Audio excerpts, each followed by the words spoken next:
창세기 4장 3절에서 7절까지 읽겠습니다. 세월이 지난 후에 가인은 땅의 소산으로 제물을 삼아 여호와께 드렸고 아벨은 자기도 양의 첫 새끼와 그 기름으로 드렸더니 여호와께서 아벨과 그의 제물은 받으셨으나 가인과 그의 제물은 받지 아니하신지라. 가인이 몹시 분하여 안색이 변하니 여호와께서 가인에게 이르시되 네가 분하여 함은 어찌 됨이며 안색이 변함은 어찌 됨이냐. 네가 선을 행하면 어찌 낯을 들지 못하겠느냐. 선을 행하지 아니하면 죄가 문에 엎드려 있느니라. 죄가 너를 원하나 너는 죄를 다스릴지니라. 아멘. 아담과 하와가 아이를 낳았습니다. 여호와로 말미암아 덕남하였다. 이렇게 표현하고 있습니다. 가인은 농사를 하는 사람이었고 아벨은 양을 치는 사람이었습니다. 세월이 지나서 가인은 땅의 소산으로 제물을 삼아 여호와께 드렸습니다. 농사하는 일을 했으니까요. 밭에서 나는 땅의 소산으로 제물을 삼아 여호와께 드렸다라는 겁니다. 아벨은 양을 치는 사람이었습니다. 그래서 아벨은 양의 첫 새끼와 그 기름으로 드렸다.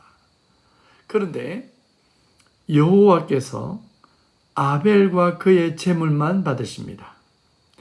가인도 제사를 드리고 아벨도 제사를 드렸지만 가인은 받지 않으시고 가인의 제물은 받지 않으시고 아벨과 그의 제물을 받으십니다.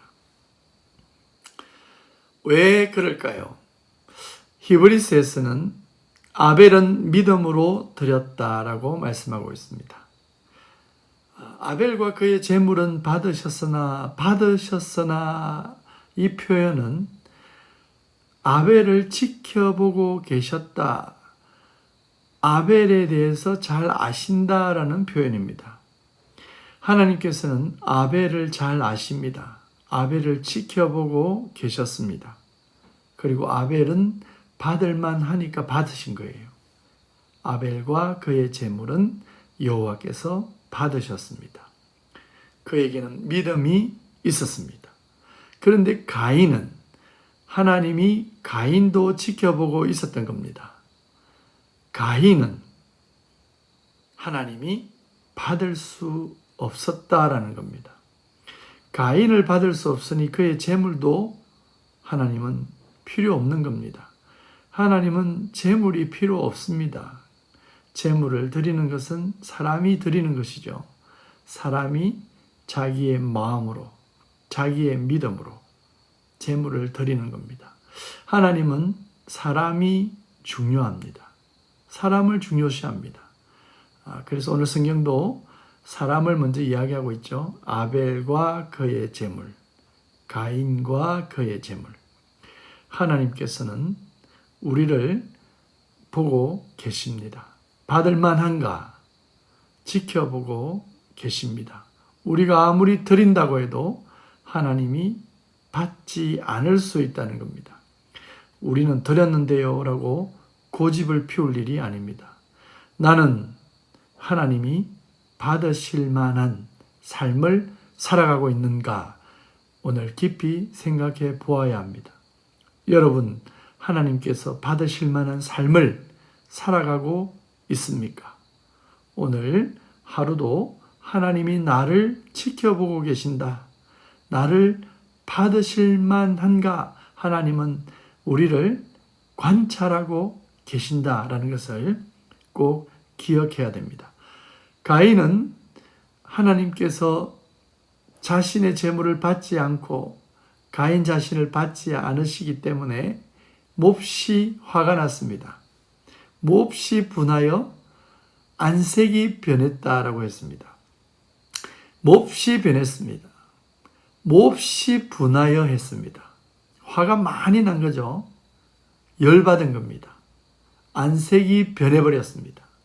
안색이 변하다 이 말은 얼굴이 굳어서 떨어진다 이런 표현입니다. 얼굴을 어떻게 해야 될지 모르는 거예요. 자, 우리가 당황스러울 때, 그죠? 우리가 안색이 변해본 적이 있잖아요. 내 얼굴 표정을 어떻게 해야 될지 모르는 그런 순간이 우리에게도 있죠. 네, 가인이 지금 화가 많이 났습니다. 여호와께서 물어보십니다. 왜 분을 내느냐? 왜 안색이 변했느냐? 물어보십니다. 그리고는 7절에 네가 선을 행하면 어찌 낯을 들지 못하겠느냐라는 말씀을 하십니다. 가인은 선하지 않은 것 같습니다. 그죠? 가인은 믿음이 없었습니다. 하나님이 그를 지켜보고 계셨습니다. 선하면, 자, 이러한 일이 있을 때에 다시 제물을 드리면 되잖아요. 아벨에게 찾아가서 아벨, 너 어떻게 했길래 하나님이 너의 제물을 받았지? 나에게 좀 가르쳐줘 라고 할 수도 있잖아요. 그런데 이미 가인의 마음은 분한 것으로 채워졌고 안색은 변해버렸고 그 가운데 선한 모습은 없었습니다.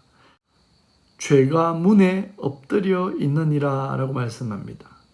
가인의 인생 가운데 이미 죄가 사나운 짐승이 사냥을 하려고 준비하는 것처럼 우는 사자가 삼킬 자를 찾는 것처럼 엎드려서 지금 준비하고 있다라는 겁니다.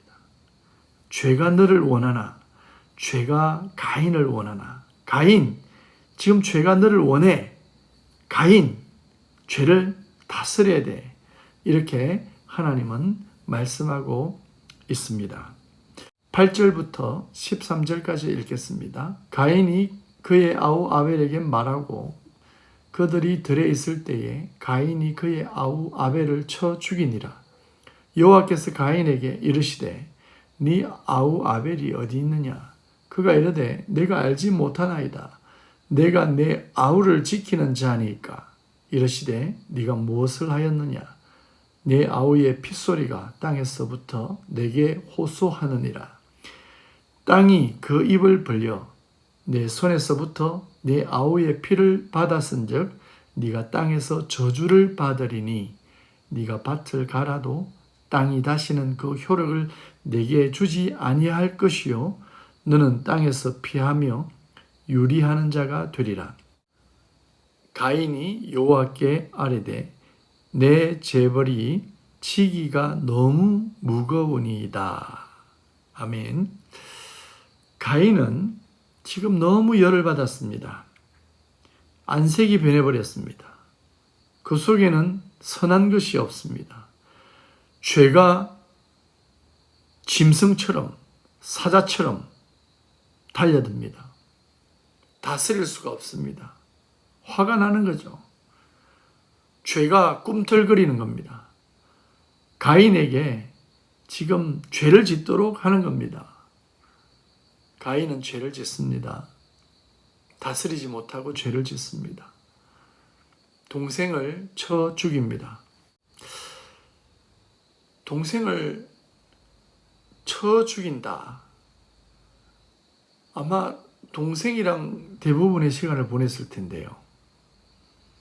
물론 성경에 그런 얘기가 나오지는 않습니다. 제 생각에는 참 많은 시간을 동생과 함께 보냈을 겁니다.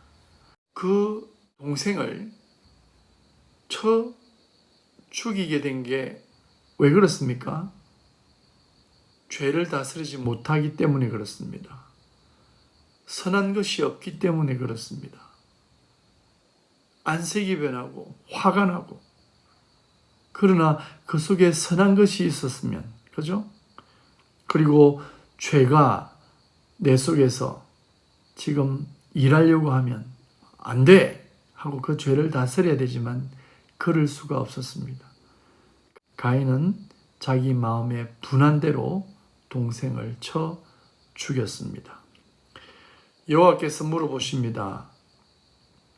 가인아, 네 아우 아벨이 어디 있느냐? 그런데 가인이 이야기합니다. 내 알지 못합니다. 내가 알지 못합니다.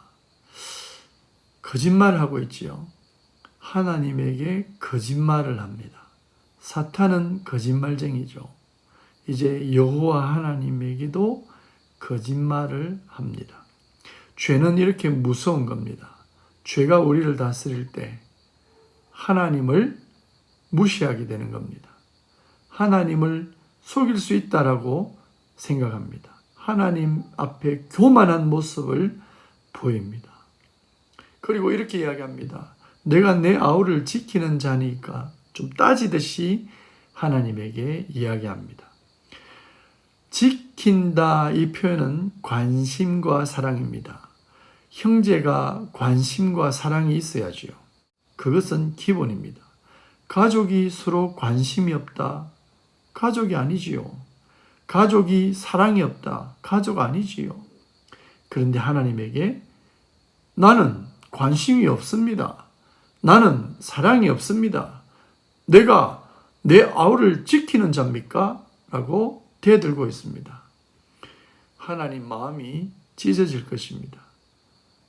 아담과 하와가 하나님에게 불순종하고 그의 자녀들은 쳐 죽이고, 이런 일들이 죄로 말미암아 일어났다라는 겁니다. 하나님께서 말씀하십니다. 네가 땅에서 저주를 받을 것이다. 땅이 다시는 그 효력을 네게 주지 아니할 것이다. 너는 땅에서 피하며 유리하는 자가 될 것이다. 그런데 가인은 여호와 하나님에게 내 벌이 너무 크다고 또 불평합니다. 동생을 쳐 죽여놓고 하나님에게 불평합니다. 이건 너무 무거운 거 아니에요? 죄는 이렇게 지저분한 겁니다. 죄는 이렇게 우리를 멸망으로 그렇게 인도하는 겁니다. 죄는 이렇게 우리를 파괴시키는 겁니다. 14절 읽겠습니다. 주께서 오늘 이 지면에서 나를 쫓아내시온 적 내가 주의 낯을 배우지 못하리니 내가 땅에서 피하며 유리하는 자가 될지라. 물어 나를 만나는 자마다 나를 죽이겠나이다. 이제는 자기도 죽을 것을 두려워합니다. 누군가는 나를 죽일 것이다 라고 이야기하고 있습니다. 15절 여호와께서 그에게 이르시되 그렇지 아니하다. 가인을 죽이는 자는 벌을 7배나 받으리라 하시고 가인에게 표를 주사 그를 만나는 모든 사람에게 죽임을 면하게 하시니라. 하나님은 사랑의 하나님입니다. 아담과 하와가 죄를 범하고 그들 자신을 가리려고 무화과 나무 잎을 엮어 치마를 만들었는데 하나님은 그들에게 가죽옷을 입히시고 그들을 위해서 구원의 길을 인도하실 것을 보여주고 계십니다. 오늘 우리가 죄인입니다. 아담과 하와처럼 불순종한 죄인입니다. 오늘 우리는 형제를 향해서 관심과 사랑을 가지지 못한 가인과 같은 죄인입니다. 그런데 하나님께서는 가인에게 표를 주십니다. 야 가인아, 걱정하지 마라. 너 안 죽는다. 가인은 사실 죽어야 됩니다. 동생을 죽였고 이제 땅은 저주를 내리고 하나님은 그에게 벌을 줬습니다. 너도 당해봐 라고 할 수 있습니다. 그런데 하나님은 가인에게 표를 주십니다. 사인을 주십니다. 마크를 주십니다. 그래서 가인을 죽일 수 없도록 합니다. 하나님은 오늘 죄인된 우리에게 표를 주십니다. 그죠? 우리가 잘나서 표를 받은 게 아닙니다. 우리가 온전하기 때문에 표를 받은 게 아닙니다. 우리는 다 죄인입니다. 우리는 다 불순종한 죄인입니다. 우리는 하나님이 보시던데도 내 마음대로 행동합니다. 우리도 형제를 사랑하지 않습니다. 형제를 향해서 관심이 없어요. 무관심합니다. 사랑이 없습니다. 제가 저 사람 돌봐야 됩니까? 따집니다. 하나님, 제가 저 사람을 계속 돌봐야 돼요? 하나님, 언제까지 제가 이 일을 할까요? 하나님, 많이 했잖아요. 이런 식으로 하나님을 향해서 따지고 대해대는 것이 우리입니다. 때로는 마음에 들지 않는 사람을 향해서 다시는 안 봐준다, 이런 표현도 씁니다. 너 한 번만 더 그렇게 하면 내 끝장낸다, 이런 말도 합니다. 우리는 가인하고 비슷합니다. 우리는 가인과 다를 바가 없습니다. 쳐 죽이지 않았지만 관심과 사랑이 없습니다. 그런데도 불구하고 하나님은 우리에게 표를 주십니다. 예수 그리스도의 그 십자가의 표를 오늘 우리에게 주셨습니다. 그 표가 있으면 산다는 겁니다. 창세기는 이 땅을 창조하셨고 이 모든 것을 인간에게 주었지만 인간이 죄를 범하고 하나님과 원수를 맺는 하나님의 뜻에 반대되는 행동을 하고 있다라는 것으로 시작됩니다. 그러나 하나님은 그 인간을 향해서 끝없는 사랑을 해 주겠다라는 것이 바로 창세기입니다. 우리가 읽고 있는 말씀입니다. 오늘 저와 여러분들, 우리도 아담과 하와 같은 사람입니다.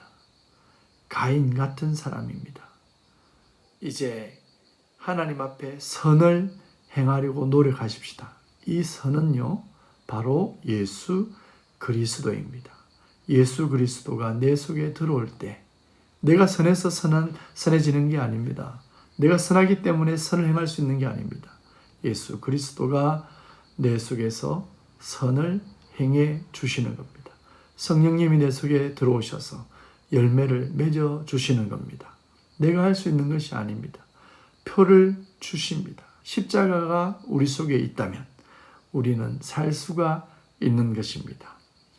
우리 모두 하나님 앞에 선한 삶을 살기 위하여 예수 그리스도를 더욱 소망하고 그 십자가만 단단히 붙들고 달려가는 우리의 인생 되기를 간절히 바랍니다.